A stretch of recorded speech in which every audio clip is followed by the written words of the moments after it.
So, good morning or good night, depending on where you are in the world, and welcome to another interview of the Shield Dude on a Couch. I'm your host, Hector, and tonight I am joined by the lead singer from the band Sanguine Glacialis, and her name is Maude, and she's right here with us. And we're here to talk about their third album that was released last Friday, which is called Maladaptive Daydreaming, which she has in her hand. So, Maude, how are you today? And thank you for being on the show. I'm good, thank you. And how are you? I'm very good. So, for Awesome. those of you that don't know the band, Sanguine Glacialis is a band from Canada. They're Yes. in the region of Quebec, from Montreal, and this is their third album. And when I was listening to this record and your band's music, it's hard to describe your sound because you have elements of symphonic metal, you have death metal, but you also have jazz elements and uh, some goth metal to it as well. So it's a combination of a lot of things. So when you get asked that question, what do you say you sound like? It's a funny question because since the beginning of the band, it's hard to classify the genre in which we are. And it's something that's evolving throughout the time. Our three albums don't sound the same. So it's still the same band. You can hear it's the same band, but it's still three different albums. Mostly the first one that is very different. And it's still a question that I'm wondering to this day because nobody agrees about the style that we that we play. We usually say we play melodic death metal, but we know we're so much more. We know some people classify us more into the melodic black metal scene. Some people just call us avant-garde, easier. It's just avant-garde is so many things. That's just easy. There's the gothic metal part too that is still there, but it's not the only sound that we have. So usually we say that we're a bunch of pretty much anything, and there's one reviewer that classified us into melodic death, black, everything. So I kind of agree with the everything part. We're just so many things at once. Melodic death, dark, everything. That's a good way. Yeah. That's a good way to describe it because when you listen to this album, it takes a lot of leaps and turns. Like, for example, on a song like Resilience, it starts with the sound that it sounds like a carnival type of music. When I'm like, whoa, I didn't expect that in the song, but it totally works. So you guys formed way back in 2010. Yeah. Tell me a little bit of the history of the band and how you guys got together. It's a very funny story because when the first lineup came together, I wasn't there. So the first reunion, I was not there. And today I am the only member left from this lineup. Well, So the band, I guess you won. yeah, I When guess you were putting... I mean, life made it this way. It was a couple that started the band. So a singer and a saxophonist. Yes, you heard that right. A singer and a saxophonist came together and wanted to do a goth band. So they formed Sanguine Glacialis, and they had the former lineup that was on the first album. And then I came to replace the keyboard player that was not really interested. And I just decided I liked that band a lot and I wanted to push it further. So I took the lead, just lead on managing the band and booking the band. And because of the many different reasons, the lineup, many people went away, started doing different things. So there was a lot of lineup changes. And in 2015, all the members of the band wanted to pursue different things. They wanted to do different music, different bands. So they left me with the project. And I loved this band way too much to stop. So that's when I took Joe and Mark, that are guitarist and bassist today, and we formed a new band, a new lineup, and that's when you saw Adopelagic, our second album. And since then, we had again different lineup changes. That's just life, people had different projects that they wanted to pursue. That's okay. And we had this lineup since I think 2017, 2018, and then we have that's when we recorded Maladaptive Daydreaming, and we're here now. When did you started recording this album? Was it in the pandemic? We started composing. We had a couple of ideas before the pandemic, but we really started writing the album during the pandemic. It was a moment we could not play shows at all. It was hard for us to practice together even. So we decided that we still wanted to play music, do music. So we decided to write the new album instead. And we recorded the album in April 2022. So last year we recorded the album, and it's out now. And I know that you this is this is an album that you are marketing yourselves, Yes. correct? Yeah, Yes, no, and I'm telling you, for free albums and the sound of this album, like it's very impressive how well produced this album sounds. Who did you guys work on the producing this album yourselves, or did you have someone else like help you when you were doing the mixing and the recording? So our producer on this album was Christian Donaldson. He did their previous work as well, and he's better known for bands like Beyond Creation, Cryptopsy. He did so many bands, but he's a world-renowned producer, and he's also our friend. So since we did our last record with him and we were more than satisfied, we loved the production on this album, we wanted to go back to Chris again, and again, we're so happy with the production, and we'll probably go with him for our fourth album as well, because Chris is really, he does an outstanding work, and we just love the sound that he has. We love working with him. So basically, Chris produced, recorded, mixed, and mastered the album. Yeah, no, and the album, yeah. So I saw that you guys have toured with countless of bands, like you tour with Dark Tranquillity. I think I saw We played. We did not tour with them. Like but you did a show, open a show, or yeah, we opened a couple of shows for Dark Tranquillity. We Unexpect. We are often compared to Unexpect, so we opened for Unexpect. We have Anonymous. We have Principium Est, Karakengren, a bunch of great bands. Yeah. Yeah. So how's the metal scene up in Canada right now? It's a great metal scene, actually. It's the ratio of metalheads to population. We're one of the biggest underground metal scene in North America, because Canada is not that much populated, but we have a lot of metalheads and a lot of metal bands. And in Montreal specifically, it's like one of the biggest underground metal scene in North America. Like, even if the States have more people, we have bigger scenes because we have less people, and it's still very huge. So Montreal is it's a very special city for that, because we have so many different styles. And I mean, it's a big metal scene, but it's big in pretty much any type of art. So it's a very artistic city, and we have a lot of people that are here. And to the point that there's a thing called the Montreal Sound now. So it's the Montreal Sound. Yeah, it's the thing. You can hear like the Montreal influences in some bands, or you can hear the Montreal sound in a couple of bands. So it's interesting, because we're very underground, but it's still something very strong. So describe to me the Montreal Sound. I'm fascinated.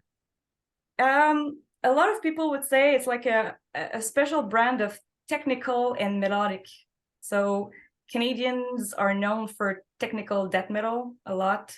Yeah. We have many technical death metal bands, but we're very melodic in our technical death metal, or in our death metal, and we have very melodic, like everything we do is still very melodic, even if it's very technical.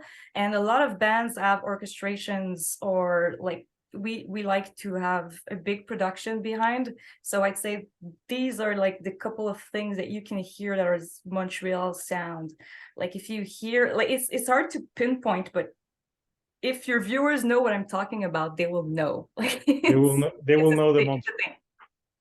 Yeah, but yeah, because I know it's a scene that a lot of Canadian bands are like getting bigger. So yeah, I've seen that there's a lot of like bands from that area like making it big. And also I think there's two big YouTubers from Canada. There's the Metal Meltdown, and I forgot the name of the other one that, they always like to cover some Canadian bands.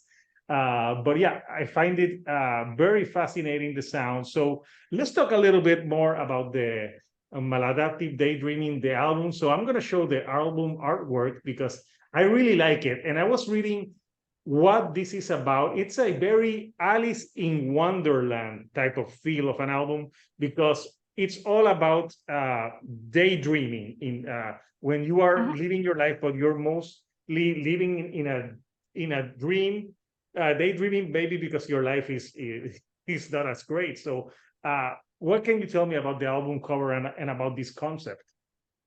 Yes, so maladaptive daydreaming is an actual condition.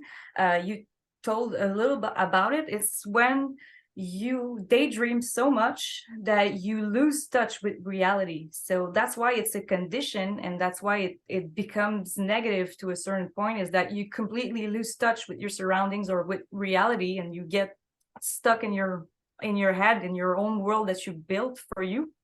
And I wanted to write a concept album about this for a while. And basically we are following the main character into this world that she created for herself. And through this travel, we see that this world is not as great as you could think at the start. Like maybe you escape your reality that you don't like, but this world is not so great either for you. So maladaptive daydreaming is about all the different emotions and things that can happen in this type of context. No, it's a very interesting concept. I actually didn't know that was a condition. So yeah, it's very informative, and I love this album artwork.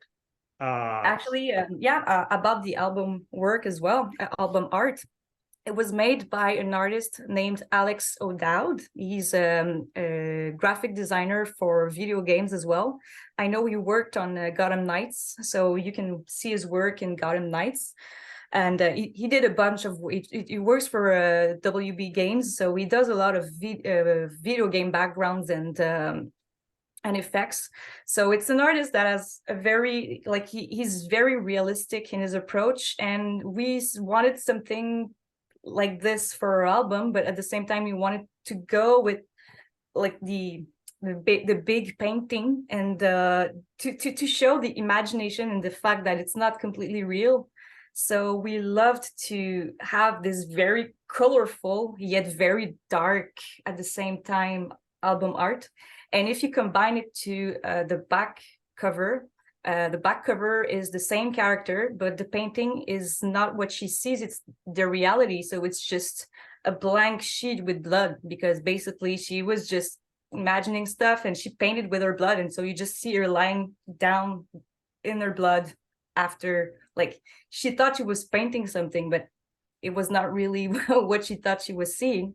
So that's the concept behind the album art and album back cover as well. No, that it's very interesting, and I love listening to the concept that you explained to it. So do you have the back? I want to see the back. Yes. So front, you can see. Yeah. And then the back, you can see her lying on the floor, and with the painting that it's not as beautiful as you thought it would be. It's just blood, actually. So when you see the two, what she sees and what it actually is. Very metal. It kind of reminds me of some album covers from the Birthday Massacre, which is a band that I've always loved. And they're from Canada, right? I think they're from Canada. Yeah, I've always loved them because they had like that dark. Obviously, they don't sound. You guys musically don't sound nothing alike. Nope, but it's still a band that I listened to a lot when I was younger. So I really like the Birthday Massacre and everything around it. Yeah, plus it painted the way, it's great that there's so many amazing female vocalists in metal now and in different genres, because I think it's cool, and you bring something different to the table. And especially, so you wrote all the lyrics to this album? Yeah, I almost all. The only lyrics I did not completely write is in the song Cauchemar. A part of the song was already written by Olivier Chauvin. It's a friend of our bassist. So we had this song was partly written by someone else and our bassist, but the project did not really come through. So we wanted to take this song for us. So I rewrote the text and we redid the song so it can sound like us, basically. Yeah, very interesting. So let's talk a little bit a few of the tracks on the album. Yeah. So let's start with Welcome, because obviously Mhm. Welcome's where she gets into the dream. Tell me a little bit about the background of for this song. Yes, so welcome, like you said, it's welcome to our world. So basically we're presenting this world. And if you listen to the lyrics, you can hear that like she is confused about where she is. She doesn't know what's happening. Like even if she built this world by herself, it's like not really, it's more subconscious than something that was really conscious. And she gets in this world and she's confused, and the voices in this world, there are characters that live in this world, and the characters are telling her, this is not what you think it is, be careful, it could be way worse than you think. So basically it's setting the tone for the rest of the album about this specific world. Yeah, and, And and you followed that one with Immigration, which you also have a music video for it. yeah, I'm gonna post the link for anyone who hasn't seen the music video because it's pretty cool. And I like to talk about your outfits because it feels like very like Interview with the Vampire meets like no, it's very it's got that flair in the music that I'm guessing when you guys play live you have to have those costumes. oh, uh for sure, yeah. definitely it's a big part of our stage presence, so it's something that it's stuck with the band. Like we started with Goth aesthetic when for the first album, and it's something that we always loved, so we wanted to keep it, so we just keep it through all the albums. And it's something that, yes, for sure, you'll find it again in this album. And talking about outfits, for those that have not seen it, yes, we have pretty Goth outfits. And Yeah, our that's a drummer, great looking picture. Where did you take that picture? oh, that picture was taken, it's in the province of Quebec. It's a city called Saint-Mathieu-du-Parc. And there's like a huge amphitheater, like there's a classical rock theater. So it's very in nature. There's this big place where you can do LARPing or shows or pretty much anything, but it's all in rock, like the natural rock that is there. It's very, very pretty. Yeah, and you know what? I went to Canada and it's great. And I don't know why, but Facebook keeps sending me this ad to move to Canada and work. And I'm Because it's like, amazing. Canada is great. yes, yes, but there's only one problem, Maud. I'm from the Caribbean. I'm used to warm weather. Like I freeze. It's actually very hot during the summer. During the winter, it's true, it's very, very cold. But what people don't know, in Quebec, like around the city of Montreal, where it's the southern part of the province, we have usually, I don't know if it talks for you, but we have 35 degrees Celsius during the summer, or it can even go to 40. So in Montreal is very, very, very humid. So try to picture a 35 degrees Celsius with humidity. It's very hot. So it's surprisingly hot. People don't know that Canada can be this hot, but yes, it can. So maybe I can, yeah, I need to go back to Canada.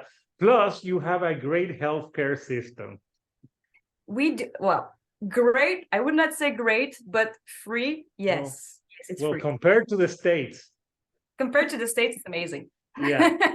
But let's go back to music now. People are like, why the hell are Yes. they talking about like healthcare? But Interviews, so sometimes we go there and then we come back and then we go around and then we go somewhere else.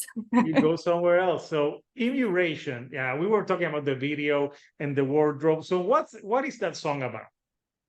Immigration is probably the one that is closer to everyone, because immuration is the act of putting yourself behind walls. So you're literally building walls around yourself.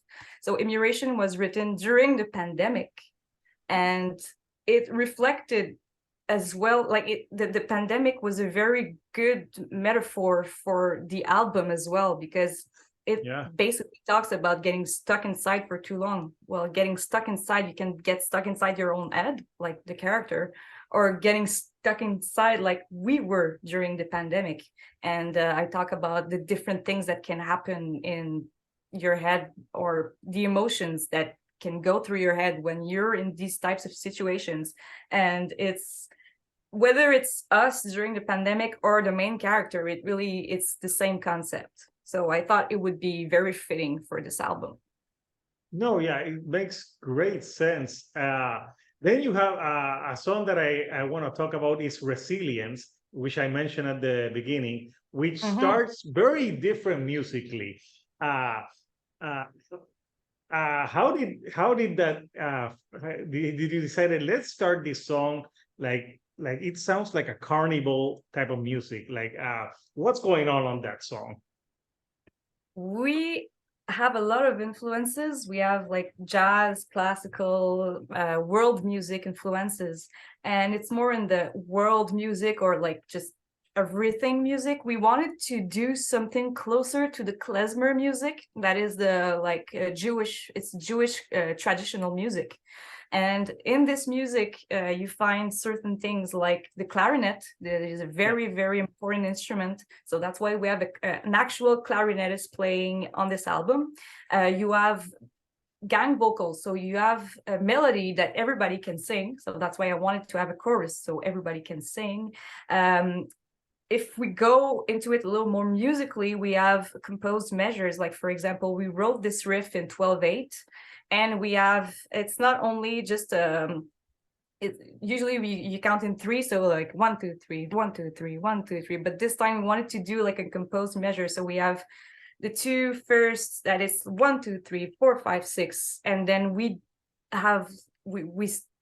switch in 2, so it's like 1 2 3 4 5 6 7. Like, if I do it without counting, so just having this type of beat, just trying to have this and work around this and have all these different elements, that's what happened. So we have this song. It's very metal still, because we have a lot of metal influences, but we really tried to take a couple of like traditional structures of the klezmer music, or traditional instruments of the klezmer music, to add them in the metal, so it sounds like this. And that's why, probably because of the clarinet as well, like it's a very upbeat melody, so it sounds very cabaret cute, or like it's not very dark compared to the rest of the album. And that's why we named it Resilience as well, is because compared to the rest of the album, that is very dark in your head, in your mind, resilience is about when you get on the other side of all the wrong that happened. So when you can power through with resilience, what happens then? So you can go through very, very bad emotions, in a very bad spot, but you can still have resilience and get back on the other side and, keep going. So this song is about that, basically. Yeah, no, makes total sense about that's other songs that I thought were great. Paracusia. I'm not gonna. Yeah, what's that? What's that about? That one in particular in the story. Paracusia is another. It's the name you give to auditory hallucinations. So paracusia is basically hearing things that aren't there. And I wrote this song about the voices you can hear in your head. I have a mental illness, so I'm a person with mental illness myself. So this album was something I could use to write about what I go through in my life generally. And sometimes I have like we all have that, like this little voice in the back of your head that says very bad things. When you're not confident, it's like, you shouldn't do that. No, don't. Oh no, you're not good enough to do that. So that song is about all the different voices, or the words that can go through your mind when you hear this bad voice. So it's paracusia. It's like you hear your voice. It's not a real hallucination, but basically it's everything you can hear when it's not going very great. So that's why the lyrics are so hard, Yeah. I guess. No, and it's good that you're shining a light on mental illness, and you obviously you go through it and you know what you're talking about, and there's a lot of people going through life with different mental illnesses, so it's good that to first of all to let people know that you're people, Yeah. that you have feelings, and that you're just like everyone else, and that mental illness needs to be talked about, and it can be overcome if uh medicate and obviously talk to people about it. So yeah, it's a medication, therapy. yeah, it's a very deep song, and I think a lot of people can relate to him. Everyone in their lives has felt like a voice that says no, you can't do it, and sometimes you're your worst critic. Yep. And I'm usually very upbeat person, but when I get something like if like something has happened in my life, and like especially this last year, I've gone through a lot of like changes. There's sometimes that you wake up and you're not the most cheerful person, and you have to like tell yourself, like to pump yourself up. So yeah, thank you for that's a great song, and the last song that I want to talk about is the ending song of the album, Resignation. What happens in Resignation to the character, and what's the main theme there? Resignation, as it is just when you eventually you just whatever, I accept what's happening. So resignation is basically when you surrender to who you are. And in this song, the character accepts that she's like that she has all these different emotions that she has, and she accepts, like, I accept my madness is one of the lyrics. So she accepts the way she is. She accepts that she has a mental illness, for example, or some things, we all have things that we need to accept about ourselves. So she basically accepts who she is and given to this, like, this world, or to this thing that is her. So instead of being shamed by it or not comfortable in it, she really just accepts that this is the reality. So basically this song was for me a way of saying, I accept that I'm not a normal person. I accept that this is who I am, and that's it. Basically, I'm doing my best to be a better person, but hey, that's who I am. So might as well accept myself as I am. If you think about it, normal is fucking boring. Yeah, normal is boring. Be weird. Yeah, you don't want to be normal. You want to be unique. Like, exactly. like fuck being normal. So yeah, I think this album, I would recommend this album to anyone that likes, first of all, metal, that it's not your typical metal. It's really out there. It's symphonic. It can be dark at time, but it can also be uplifting. You experiment on this record a lot, and now talking with you and going through some of the themes, it's a very deep record. And unfortunately, and you obviously you're a more underground band, so a lot of people like maybe don't know the band, but maybe they need to know this band. This is a great record that I'm glad that I got the promo for it, and I read what it was about, and I was interested. So I'm glad that we got to here to talk about Maladaptive Daydreaming, because it's a very great concept record, obviously, and it brings themes of like real life, which sometimes there's so many concept records that they go on this tangent, or like the most common right now. It's a record about dystopian society. Okay. Like there's so many, there's some good ones out there, but it's being done a lot. So this is a concept record that I don't think anyone has tackled this issue. Not the way I know No. one of my friends from Ends of Despair. I know not the last album, but the previous record. So it's another Canadian band, by the way. He did a concept about mental illnesses in general. So I think that's the closer I got to like this specific concept. But the concept I wanted to go through is something so personal that I know other people will relate to this album, and I know even if you don't have a mental illness, you can relate to this album for sure. But it's still something that it's not a typical metal lyrics No. subject, so it's a little different in that way for sure. So when you're doing this album that's so personal, were you a little bit afraid to put yourself out there that way in this record? A little bit, but at the same time, it was not my first time, because I usually write very personal lyrics, and I did the same for our previous record, Hadopelagic, sorry, but it was not a concept album, so I did a couple of songs here and there, but it was not like a full concept like this album is.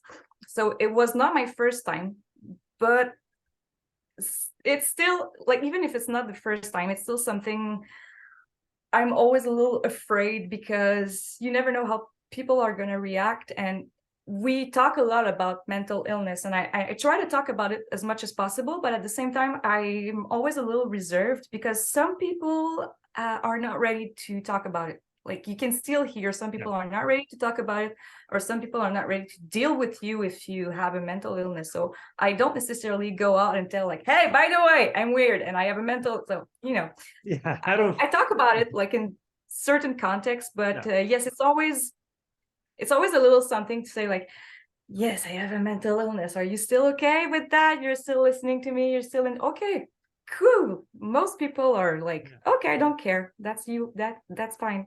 But sometimes it's not always that easy with everyone. So yes, it's always a little okay. I hope everybody will receive it well.